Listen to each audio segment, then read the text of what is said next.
Now, if you're still watching this and you're bored, let's take a look at the web hosting companies that the AI predicted might go out of business. First up, GoDaddy.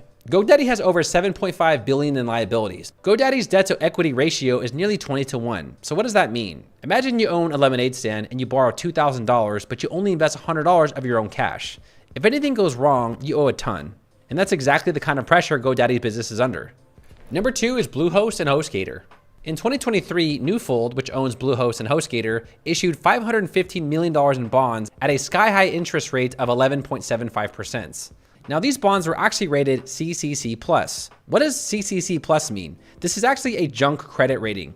It means the company is financially shaky. Without a tech and reputable overhaul, these brands could quietly fade away. Remember iPage, Fat Cow, and JustHost? Yep, same thing. Those companies are long gone. Number 3 is Ionis. In 2024, Ionis showed signs of stagnation, flat growth, and a weak market share. The AI predicts without serious changes, Ionis becomes risk of becoming irrelevant, especially outside of Europe.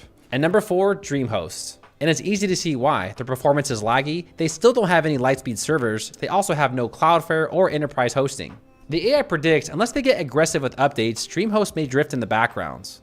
Now, according to the AI, these companies are not guaranteed to disappear, but they're unlikely to thrive in the AI-dominated web ecosystem of the future. Well, there you go, folks. There is the best web hosting companies based off the AI. Make sure to check out all of our web hosting companies and our coupons in the video description. Go ahead, click on all the things, knock yourself out. See you later.